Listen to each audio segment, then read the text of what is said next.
Hello, everyone, and welcome to another edition of Inside America's Minds. Today, I have with me Ant Blair, also known as MillionBlair. Did I get that right, Ant? You did get that right. You Uh, go, girl. well, that's good because usually I'm off on my game this early in the morning. Actually, it's Oh, not that stop early, it. Colorado time. But now you are in Columbus, Indiana, correct? Yes, that is correct. Well, I am so thrilled to be interviewing you because your life story is very interesting. You have life number one and life number two, from what I read. And the points that you've made in several interviews that I've read and I've listened to, I think are really significant. And I'm so glad, again, to have you on Inside America's Minds. So I'm going to just go for Let's it go. right away. So you say you have a street MBA, master's in business, right? So talk That's to true. us about that. Oh, Jody. Well, back when I was a younger man, my son that I'm out here camping with, he's 25. So around that same time in my life, I was selling cannabis on street. Well, not technically on the street, but sometimes on the street. But I just had Okay. I had connections. I'll just leave it like that.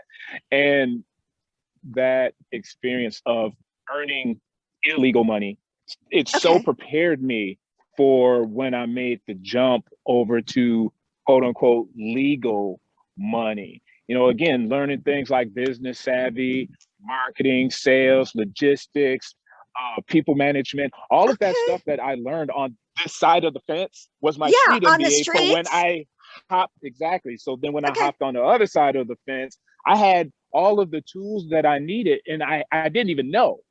Everything Okay. just came so easy. So let me stop you here because this is what fascinates me. So, what people don't realize is when you are marketing a product on the streets illegally, you are still involved in business transactions and you have to be savvy. So, what I'm hearing you say, and correct me, is that you were working the streets selling illegal drugs, THC, cannabis, correct? Is that correct? Correct. Correct. Okay, today you would have had a lot of competition because it's legal in many states. Is it legal in Indiana? It is not, but it is in Michigan, and I'm in Michigan right now. Oh, okay. Okay, but wait a minute. Do you live in Indiana, but you're camping in Michigan? My people, all of my people live in Michigan. My Okay. son, my mom, my dad. So I'm in Okay. Michigan a lot, and that's where I'm from. Okay. All right. So, what I'm hearing you say, you really learned to be business savvy by selling on the streets. And Correct. again, Ant, I'm going to tell you right off the bat, if I say anything that's incorrect or offensive, you need to let me know because sometimes You'll be the first to know. okay, good. I need to be censored sometimes. So you go ahead and at the age of 25, you're wheeling and dealing. When did the change happen? I just referenced my son that next Okay. year. So this had been years when I've been doing this for years previous. Found out that I was going to be a dad. This was 26, and for a while after he was born, I still sold. But I mean, it's that's not the life that I wanted to lead being a father, right? So Okay. I ditched that part of my life, went back to school. I would always start a business, go to school, quit school, start another business, go back to school. And so this time I stayed in school and in college, finished my college Mm-hmm. degree. So the motivation was the fact that I was a dad now and I had to do things differently because I don't want to be a in jail dad. I don't want to be a dead dad. I don't want to be, putting him in danger. So it just had to let it go. Now, did you ever do any jail time? 30 days. I did. 30 days. You had to think Yeah, about it. 30 Most people days. are like, yeah. So It's been a paraphernalia, long drug time. dealing. Okay, but that's Well, yeah, okay. paraphernalia and all of the Okay. minor stuff, which is bullshit now because you ride around in Michigan and people freaking lighting blunts and doing the whole thing, and the police just drives by because Michigan's legal, but back then it wasn't. Right, right. Any gang relations? And Nah, and I if never you was a never no. That okay, and never was into the gang I thing. always ask that to my street savvy guests. So just Mm. I don't want you to think I'm stereotyping you because you're Oh, black. not at I want to all. say that up front. I'm It's technically a nice shade of golden brown. oh, let me see. Yes, you are. Okay. So do My you hat is black. okay, thank you for correcting me. Many years ago, I used to work with a lot of young male offenders of Mm. all different races and religious beliefs and so on in jail. We used to call it kid jail. But so I always ask that question because that also says a lot. And if again, if I offended you, I apologize. But No, I you know did the not. audience would want to know. So do you go by being identified as African American or Black? I want to make sure I get that right. I was African American. African American. Okay. So we've got that straight. So I'm reading through your resume and I'm like, oh my gosh, all the different awards you've won. So at the age of 26, because you are now a father, things change. You go back to school, you go to college. Did you finish college? I did, and you know Okay. what, Jody? I I'm not big into educate education for the most part. I mean, I'm into Okay. knowledge, I'm into information, but this whole education thing, they charge these kids so much money. They I come out of know. school, they have a mountain of debt, the whole thing. Yep. But Yep. so I was not really in that lane. However, it worked itself out that I was the first person on my mom's side of the family to actually graduate from college. How did that So that was, feel? I mean, it was I. Okay. I often tease my mom because I say, this is your degree, right? Right. Because Yeah. she was the one who was like, you have to walk across that stage. You have to walk across that stage. Yeah. So I walked across that stage. It was really her diploma. But again, it was something that sparked something within that side of our family because I was the first one to do it. Other folks came along behind me and went to college and graduated and changed their life. So I look at it as, hey, I invested money and it went back to my family to create opportunities for them in a roundabout, serendipitous kind of way. Well, and it's a legacy. And you started, a new generation. And I think with every family, when someone is the first, it usually is for the family. So Mm. the first to graduate college, and I think it's a gift that you've given your mom, but also your family, and it couldn't hurt. So, what was the degree in? It was in marketing, Okay, so it focused in wasn't marketing. advertising. Yeah, it Okay, was in marketing. all right. That came easy to me. I mean, again, I've already done this for, Okay, 5, 6, 7 years. So yeah. marketing on the other side of the fence is like, I've already been doing this. So this is pretty much an easy degree. Okay, all right. Well, that was good though. You found your Yeah, niche. absolutely, absolutely. And I wouldn't have found it. I always talk about this woman, Martha Hamp, who turned me on to the idea of getting into marketing and doing advertising. I didn't even know what advertising was when I was going to college. And she says, boy, she was my creative writing teacher. She said, Mm. boy, you're a really good writer. She said, have you ever thought about advertising? I'm like, no, not really. And then once I investigated it, I said, yeah, I could probably do this. And I did. And I started doing it. And then once I graduated from college, I started an online advertising company. And then the rest was history. Wow. And, again, I want to mention that I was looking at all your accolades. I mean, Toastmasters International, honor and awards. The Mm-hmm. skills you have, the skill set is incredible, Ant. Oh, Advanced thank you, Jody. communicator silver. Absolutely. I mean, it goes on and on. This is pretty impressive. Advanced communicator bronze with Toastmasters. Dale Carnegie and Associates, the highest award for achievement. Yeah. I have to tell you that many years ago, I had a boss who said, I'm sending you to Dale Carnegie. And it Mm, changed my life. It was the most absolutely. incredible. So we're Carnies. That's great. Human Hey. Relations Award with Dale Carnegie. Second place club, table topics, speech contest with Toastmasters. Outstanding Performance Award with Dale Carnegie. First place division, e-speech. it goes on and on. First place Toastmasters, first place speech evaluation Toastmasters, competent communicator, and so much more. So I want to go back in time because we're going to talk about your book and we're going to talk about what you actually do. But talk to us about little Ant. Now, were you always called Ant, A-N-T? Yeah, growing up, and just adopted it in my adult life. Why were you called Ant? I don't know, maybe people were just too lazy to say the funny part. I don't know, but it was just always, it was either Ant or Anthony. People would call me Tony, and I say, nah, I'm not getting down with Tony. But it was always within the family, it was Ant, and then it just stuck and it amplified out, and so it's Ant now. Well, it My suits stage you. name, so to speak. Yeah. Well, it's definitely your brand. I mean, you've branded it. It's definitely Yeah, cool. definitely. So talk to us about young Ant. Oh, how young, Ant?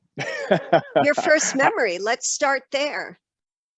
Oh, my first memory really, my first solid like memory that brings me joy was when I was younger, we lived in Flint, Michigan. So Flint, Michigan, water crisis, all that stuff.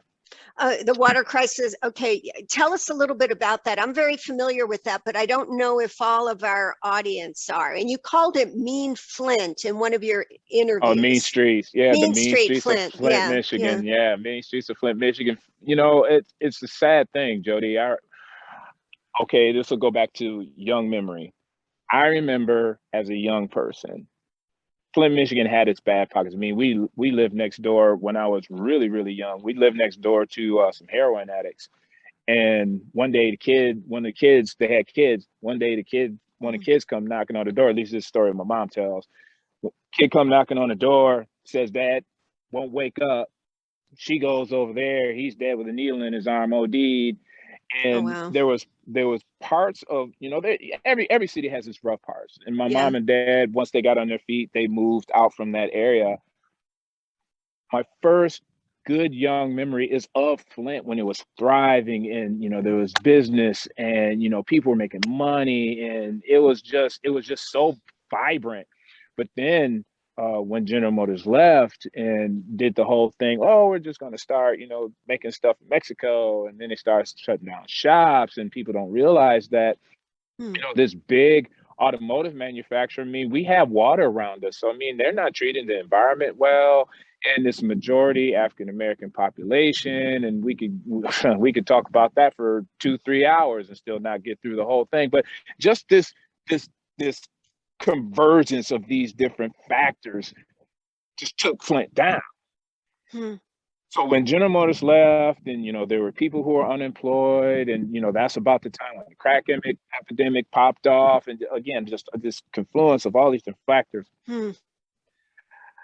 Then you add on top of that, Flint was put into, they were assigned an emergency manager. This is an emergency manager law, which the Michigan Civil Rights Commission said the whole water crisis was systemic racism, boom.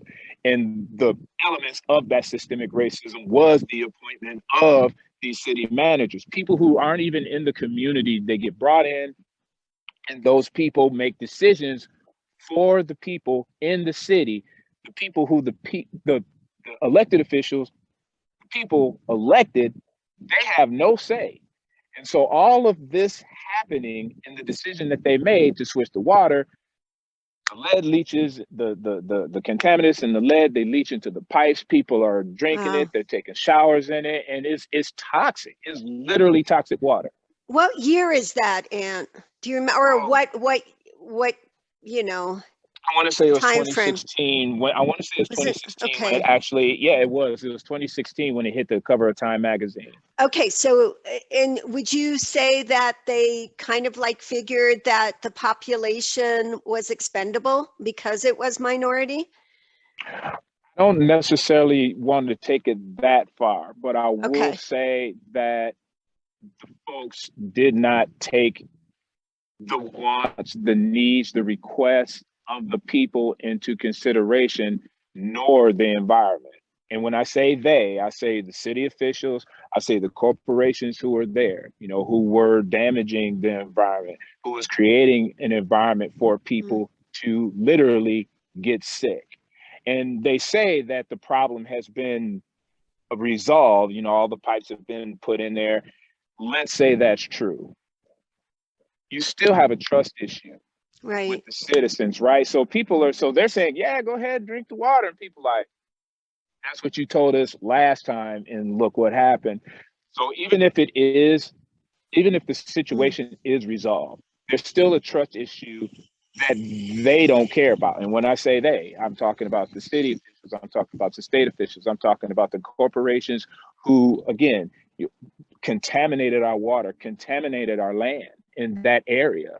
And you go all around America, Jody, and you see the same thing. In African American neighborhoods, you see these corporations, they go in and they basically shit on the community for profit, brown fields and toxic waste, and let's just throw something in the water and not even care about it. And the list goes on and on. And these are human beings that are, I'm going to retract my earlier statement that I believe to some degree are considered expendable.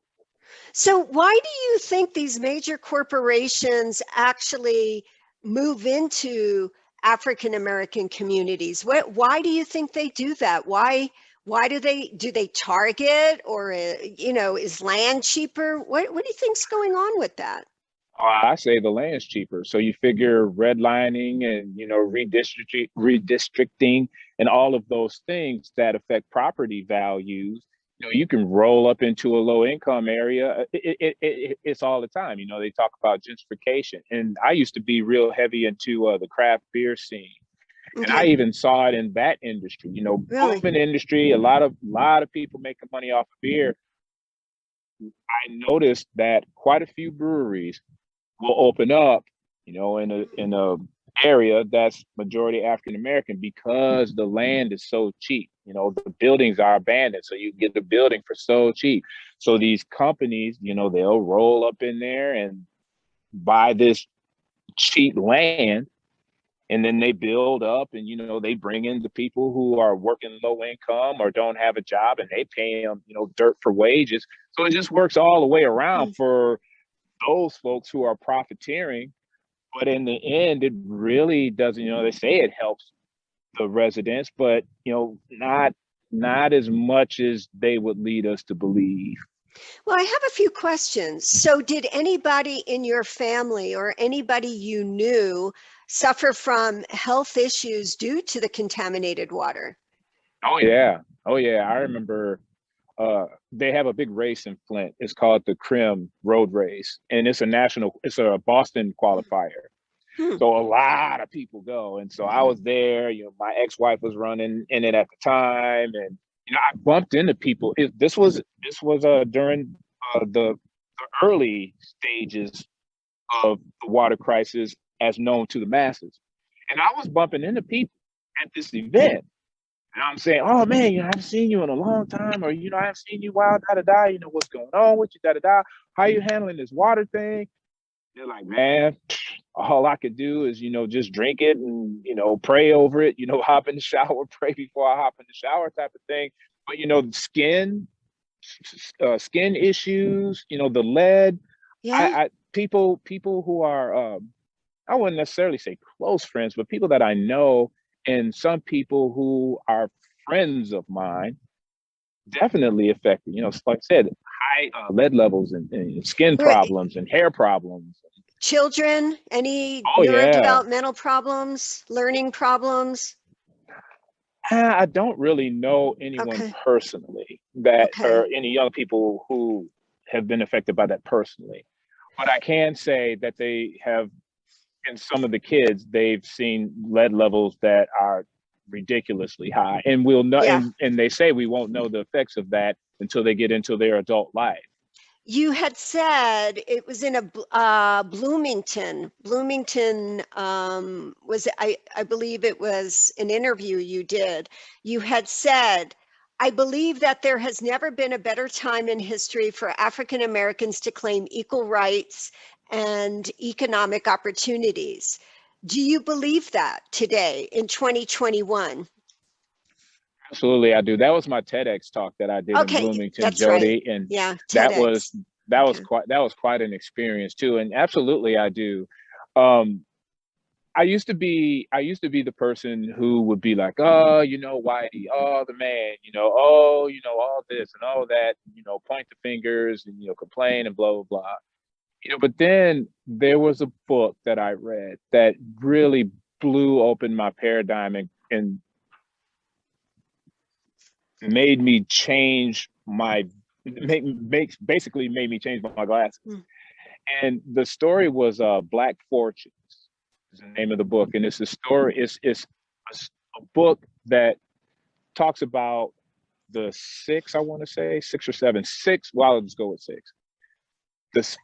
The first six in the book, it says Black, first six African-American people who came out of slavery, literally came out of slavery and became millionaires. One of them being Madam C.J. Walker. So I'm saying to myself, I'm saying, okay, these people literally just walked out of slavery and they became millionaires.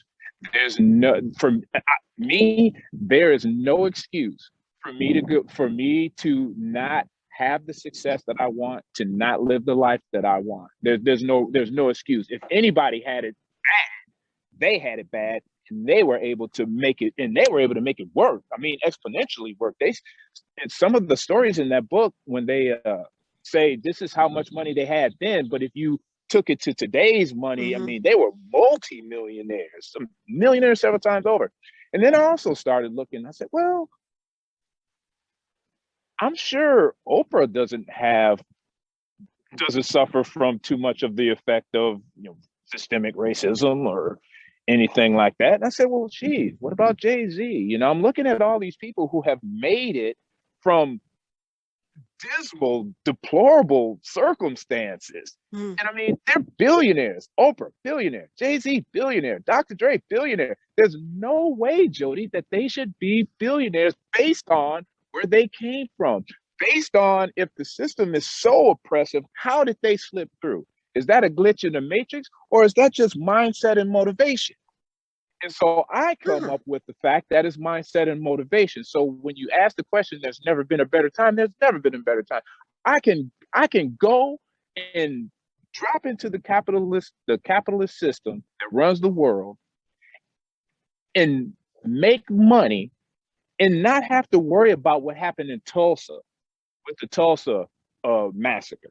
I don't have to worry about, you know, building a company, and if I run it right, people just literally taking it from me. You know, these European American people who are just snatching land and businesses and money and taking lives. I don't have to worry about that at scale like back then. So according to me, there's never been a better time for African Americans to go out there and get this with technology, with the internet, with the abundance of information and knowledge. And to put an exclamation point on there, a friend of mine showed me, I don't know if you saw this, Jody, there was a picture of, I want to say he won a gold medal in the Olympics in ping pong. And this dude, he didn't have any arms. He literally the Paralympics. Yeah, the Paralympics. Yeah. Yes. I'm like, if that dude can win a gold medal, I have no excuse, and I'm not accepting it from anybody, period. If this dude can go out and get a gold medal, Jody, the sky is the limit. It's literally motivation and mindset. So I'm not going to sit here and allow a person to use, you know, oh, the police, oh, Whitey, oh, the man, oh, systemic racism as a crutch. I'm not denying the fact that those things exist, but I'm not going to allow a person to sit up here and tell me that they can't because of that. No way. So do you get some kickback about this perspective from other African-American colleagues? Oh, yeah. Yeah? What do they say to you? Well, they talk about the access piece, right? Which I talked Okay. about in my TEDx talks, and I'm like, well, duh, of course the access piece. You know, I Okay, wouldn't tell be us where what I'm that at. is and the access piece. Well, the access piece, so they'll usually gripe and about that, and then I'll set them straight on the access part. Or, you know, some people is just no, you know, folks are just looking to pick a fight, and I'm not trying to argue with folks about things.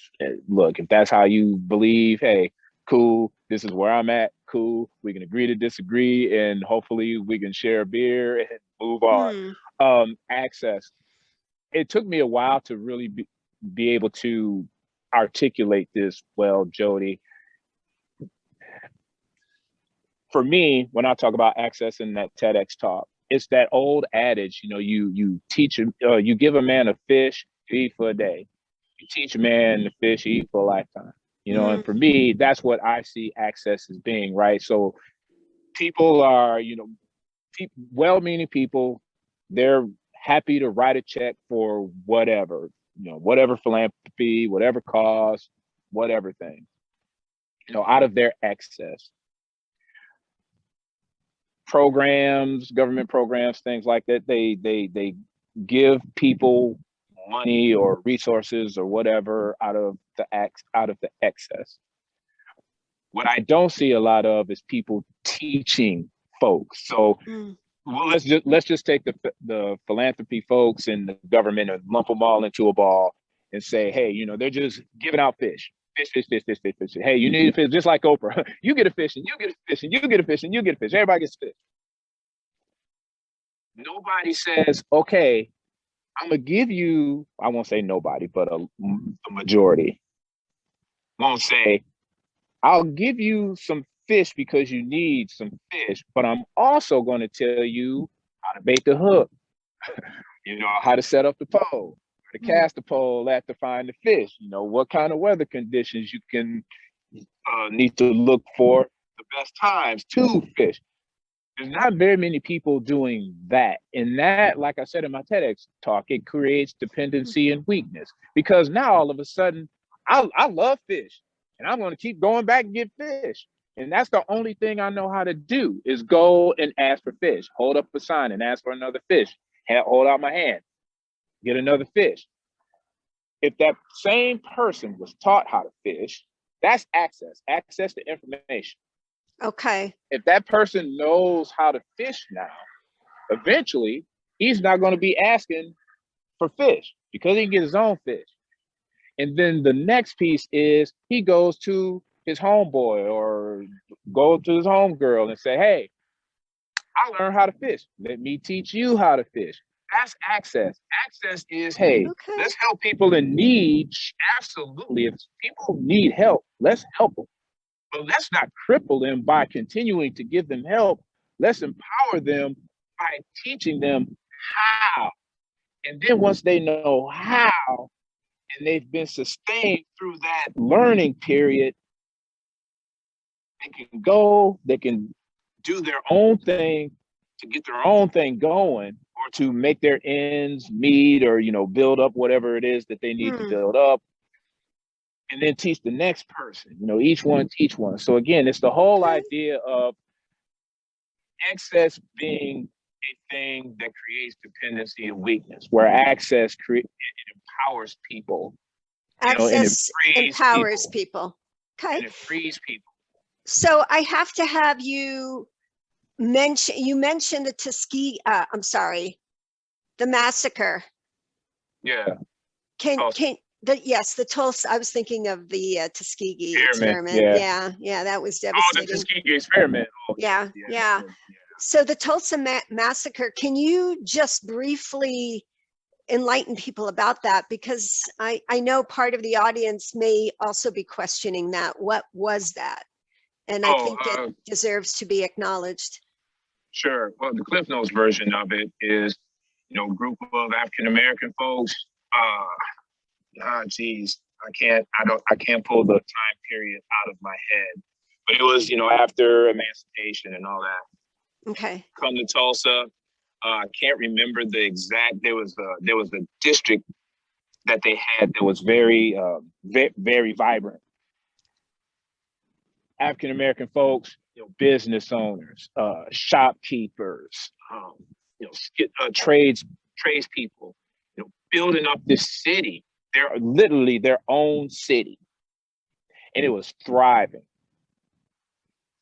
so much, in fact, that European American folks at that time who saw all of this happening, saw this wealth, saw this success, it ain't us, so we'll burn it down. Oh, wow. As was the custom back then, right? So these people, these European Americans, they come through, they burn the town, they kill. I can't even. It was a ridiculous number of people that were killed. The whole town leveled, literally raped, looted, and pillaged, literally. And so these were Europeans who came to America and established themselves here? Well, so European Americans, well, let's just say colonists. So colonists come over, they colonize, they do the thing. Yeah, and they come over and they do the thing, right? So we're just talking about people who are living in America at the time. We're talking about European Americans, we're talking about some enslaved Africans, free Africans, all living in this place. And again, because there was no laws, there was no law enforcement to stop these people from going through and destroying the town. That's exactly what they did. Now, do I know what they were thinking at the time? No, but I would venture to say, jealousy. They wanted that, so they took that and they made sure that there weren't enough people around. There wasn't enough people. There wasn't enough resources to rebuild. They literally wanted to take them completely out. And whatever they could put, the folks who did it, put in their pocket to make their life better. They did that, raping the women, killing the men, killing the women, killing the children, burning the whole town down. That was life back then. So like I said, when people aren't doing that now, on average, you don't see a whole town of African American folks getting burned up, but you do see, stuff like, you do see stuff like redlining. You do see stuff like a liquor store on every corner. You see, the dollar store, and there's really no nutritional food with any nutritional value there. You don't see a whole lot of banks. You see payday loan places and things like that. So you even though folks aren't going through and raping and pillaging African American communities anymore, there are still things there to keep folks at a disadvantage. So briefly define redlining. Basically, where there are African American communities that are zoned, so to speak. And Chicago, I think Chicago is the worst out of all of the major cities. I mean, there are literally natural barriers like park systems or bridges or train tracks. Like I said earlier, the other side of the tracks, that's the term that's used a lot. But there are literally areas where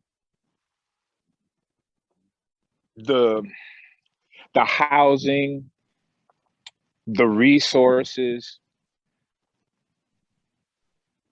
are less than for a people group, usually African American folks. I'll just say, for the sake of argument or for the sake of conversation, Black and brown people.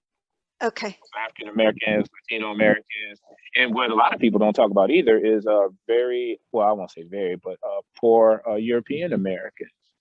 So you figure you go out. There's a place out where in Columbus. It's called Tipton. And Columbus, Michigan, Indiana. Okay. And I wouldn't necessarily say that it's redline, but folks who live out there, they have access to way more and way better things. New food, clothes, personal items, whatever. Education. More variety. Absolutely. Education. Okay. Yes, absolutely. And so when we talk about redlining, it's, well, you're not supposed to go over there because that's where they live, folks who look like us. And Oh, wow. and then because the tax base is so low, then it just continues to perpetuate the uh, Hmm. the low income, right? The schools don't get what they need, so then the schools are quote unquote bad. There's not a lot of money that goes to those areas because Hmm. the people who are making more money, making good incomes, they're over here. And so their houses are nice, their schools are great. And so there's been stories I've heard even recently of people saying, well, we're not going to sell a house to this person or that person. It's all undercover stuff. You don't see that stuff on the news, but if you know people, sometimes stories like that still bubble up into where neighbors will say, I won't sell my house to a person of color. I mean, that stuff still goes on. Oh, It's wow. and that's a big, long, kind of convoluted answer about what Well, but I redlining think is. it's important, and I think it dovetails what your message is, what your brand is, and overcoming the stereotypes, but also being very much aware that they do exist. And all right, so now I want to go back to young Ant, little Ant.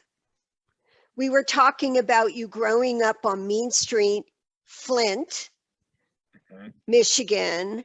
Your first memory, what was it like being you? Little Ant, what was that like? I love your smile. Nice. Thank you. Very big smile. Go ahead. The I had a mostly good life, growing up. And when I say good, it wasn't, we were swimming in dough or, anything like that.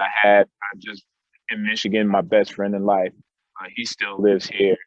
And a lot of my memories are me and him, being outside and, letting our imagination run wild, not Mm. sitting in front of a, computer or a video game or anything like that, just being out and about, being curious about nature and whatnot. And one of the things that affected me as a young person, good and bad, was once again get outside of the city, and then you start to see more European American folks. And so I went from majority African American world to a majority European American world, and it was different, right? And I suffered some bullying and some picking on and things like that. Folks, nigger this and coon that, Oh, and so spear chucker this and jigaboo that.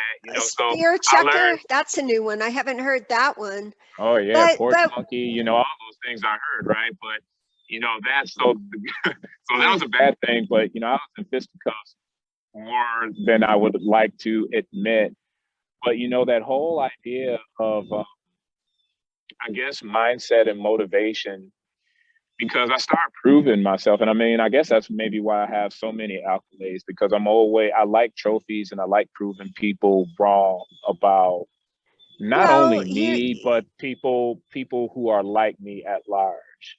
okay, now I want to stop you here. You keep referring to European Americans, and I'm trying to think about this. Are you referring to Caucasians, white folk? Hmm. Okay, then, okay. So just say it. It's okay. Just say white folk. Well, I can't say white folk because that's not true, Jody. I mean, so Okay, my so iPhone educate cord is me. white, Okay, Jody. so Caucasian, what feels Well, comfortable? You have to teach me. it's And where do people who have fair skin tones come yeah, primarily from? They come Europe. Okay, primarily but Europe. I apologize to the audience because I should have clarified that when we first started talking and you had mentioned that. Okay, No so worries, Jody. It's no, not no, common. but It's not common conversation. this is why I love to do this as well, Inside America's Minds, because it is so educational and educating our nation, our Americans of all different walks in life and That's colors right. and religions and all that is so That's important right. now more Absolutely. than ever. So you Now more grow than ever. up and you were bullied, you were called names, but you kept going. What kept you Absolutely. going? What was different about you that kept you going? Energy and fire, Jody. You know, Okay. anybody who tells me that I can't do anything, or they demean me or degrade me, I don't get depressed. I don't start spiraling or anything. I'll be like, all right, motherfucker, I'll show you what's up. And Okay. that's what happened once I got to high school and really started to get comfortable with myself, right? Okay. Because those middle school years are kind of awkward Oh, and it's a war whatever. zone. Yeah, so it's crazy. I started to come into my own in sports and entertainment. So doing a TEDx talk, I was preparing for my TEDx talk in like eighth grade type of thing, but I didn't know it at the time, Wow. right? Wow. So I don't have any problem with hopping on a stage. I don't have any problem with performing, whether that be a speech, whether that now at the time it was lip sync, or It was lip any. sync? It Okay. was lip sync, and that's Really? where. Okay. Oh yeah, that's Uh, pretty cool. So again, just kept just yeah. proving myself, prove myself on the football field, prove myself on the track, prove myself on the stage, to where they couldn't anymore. They couldn't anymore. Well, okay. So proving yourself to who, and who is they couldn't anymore? Clarify that, please, Ant. Well, those young European American teenagers. Okay. All right. All right. The ones that were bullying you. So you start fisticuff, getting into fisticuffs with people, and people start saying, well, I guess probably shouldn't be saying too much because we might wind up like the last guy. And just building that reputation of, what? No, I'm not the one. I am not that guy. And that then, I guess, allowed me to, or I earned that respect, changed the mindset of, well, wow, this dude really ain't that bad. This dude ain't who I thought he was. Or maybe I even broke stereotypes that was passed down from their parents. I mean, who knows what's going through the minds of people? And who knows what's going on inside America's minds, right? I didn't Okay. know what was going on through Right. their mind at that time, and I to this day don't know. But again, it goes back to what you said earlier, Jody, when you asked, or what I said earlier, when you asked about, has there ever been a better time to liberate ourselves? And it's like, yeah, there's never been a better time, but you gotta have that mindset, gotta have that energy, gotta have that motivation, because I could have I could have internalized that. I could have personalized all of that, right? And my life could have been very different than what it is today. But I didn't allow that to happen to me. Okay. So you mention in your interviews that you would like to uplift humanity. What do you mean by that? Uplifting humanity, and how would you do it? Oh, I'm so glad you asked. Oh, good, good. When I think about things that we talked about a little earlier, when I think about things like racism and races, activities and things like that, and just even race at large, and that's why I do my best to use accurate language when I refer to people. Okay. Jody, humanity is so divided right now. Even within our country, within America. All over the world, Jody. Here in America, for sure. I mean, it's disappointing. It's as if there is no, listening, no middle ground, no, hey, let's work together, right? And when I talk about uplifting humanity, it might be better to say just reconnect humanity, to reunite humanity. And I think that I believe that all of the ills, most of the ills, especially from race and racism and racism, all separation. If we can just come together and realize that we're all in this together, Jody, me and you, America, we're inside America's mind. I'll just keep it in America. That we the people, us Americans, US, United States, us. uplifting humanity is lifting them up past this fog, past this mire, this muck, this quagmire of just negativity and ignorance, right? And just realize that it's about humanity. It's not about who has the most this or who has the most that. It's about helping out your fellow human being. It's about discovering who you really are. Because if you're in your thing and doing your thing to the best of your ability, and you're not worried about what Joe Blow is doing over here, you're not worried about what Jill and Jane over here is doing. You're making your way in life, being your unique self in this unique period of time. And as a person comes into that, and they become fulfilled, when they self-actualize, there is no competition. There's no reason for me to not like you. There's no reason for me to have issue with you, because I'm comfortable doing me. And because I'm comfortable doing me, I'm happy to help you, because we're not competing against one another. Jody, you're a doctor. There's no one ever who will have Jody's retina, fingerprint, or voice. And if we can just embrace that uniqueness and that individuality, and say, hey, this is the place that I'm going to carve out in the world and make it a better place for humanity, instead of all this bullshit that doesn't mean anything when we're all dead and gone. Doesn't mean nothing. But the only thing that does matter is us uplifting humanity and empowering one another, and understanding we are all in this together. And is this what your book is about, what your talk's about? Is this how you help us get to that point, is by promoting the uniqueness and acceptance of diversity, regardless of our differences? Okay. Yes, absolutely. No question, without a shadow of a doubt. And you know what's crazy, Jody, is to see how my life has progressed as I walk down the path of my life. I honestly believe, Jody, that this, when I've just talked about individuality, uniqueness, what is it for? I won't get into that.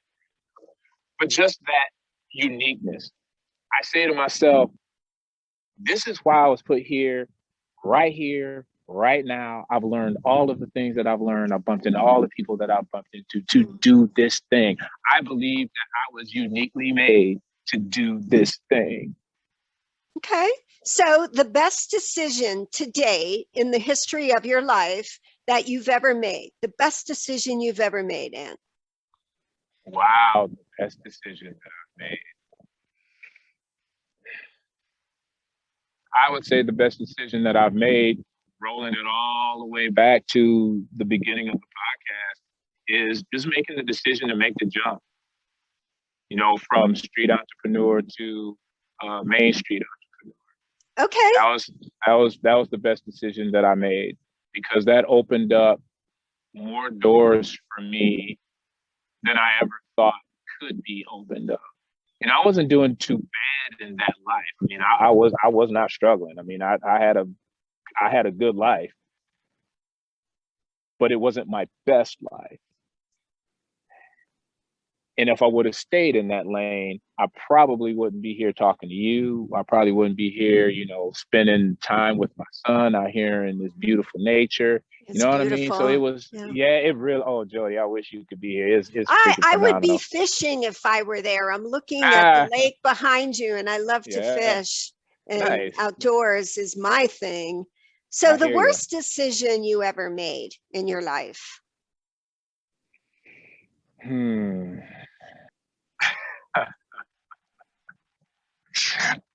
I would say that the worst decision that I ever made was when I had a really good friend of mine when I was in the streets, I had a really good friend of mine, and we came up with this scheme, and I won't even go into all that. But we came Okay, up with I'm this waiting scheme. for it here. Oh, girl, maybe when we turn the camera off, turn Okay. the mic off. But me and this guy, we came up with the scheme, and this guy, I mean, he's a really good friend of mine back then, and he was a good dude. But yeah, you know those people who trouble just follows them wherever they go. Yeah.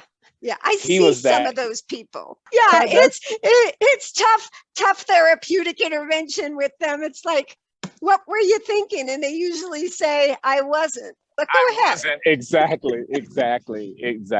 Well, I can give like some very brief details. When I moved out of my parents' house and got my own place, someone broke into my house and stole. I had a bunch of money, and they stole a bunch of money from me. So that set me behind big time. So me and this friend of mine, we were going to find a way to replenish not only my money but his money. So as we're going along, so the decision was deciding to get money in that way. And like I said, well, I'll just leave it at that. So basically basically what came from that was the 30 days that I told you about before. In jail. Right, in jail, right, the 30 days before. Okay. So my decision to engage in that illegal behavior on that day at that time was definitely the worst decision that I made, because then I was put into the system. Okay. So with that said, now in one sentence, because I want to get to your book and your website, in one sentence, what do you think you could tell the audience, your son, other individuals? What information could you give them that could be life-changing based on your own history and based on the message you give today? In one sentence. Mm-hmm.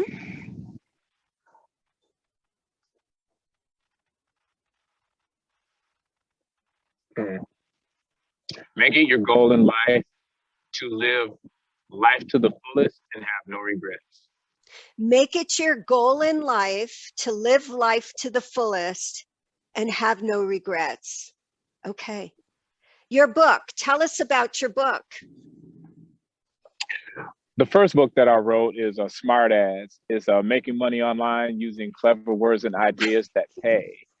I thought that was very ingenious, by the way. Oh, thanks, Jody. Yeah, that was my first stab at a book. It was more of a training guide for people to do online, to write online ads. That's how I made my success early on in life, was online advertising, so copywriting. And that's what my creative writing teacher saw in me. Okay. So to be able to write effective ads on Google, Facebook, Instagram, all that kind of stuff. It's mostly geared towards search, though, because search is more text than it is text and pictures.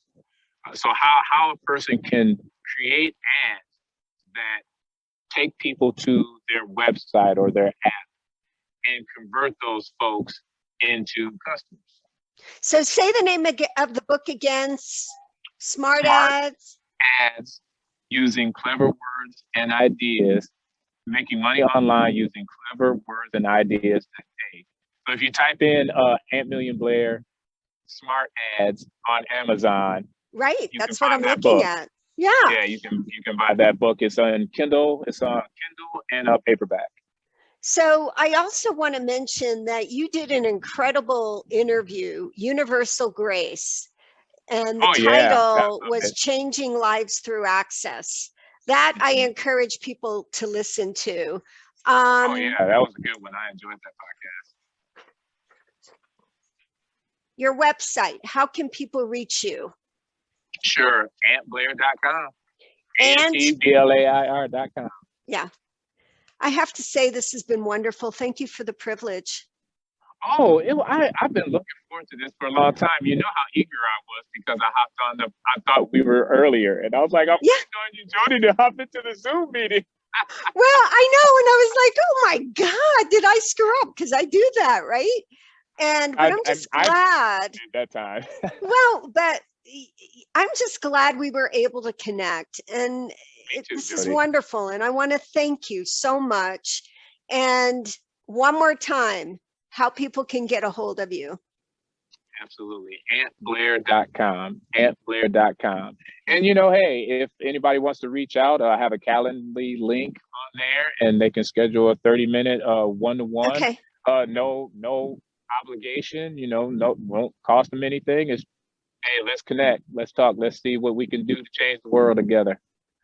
I love it. Thank you so much, Ant. Take good You're care. welcome, Jody. You do Stay the in same. touch. Bye-bye. Oh, absolutely. Bye.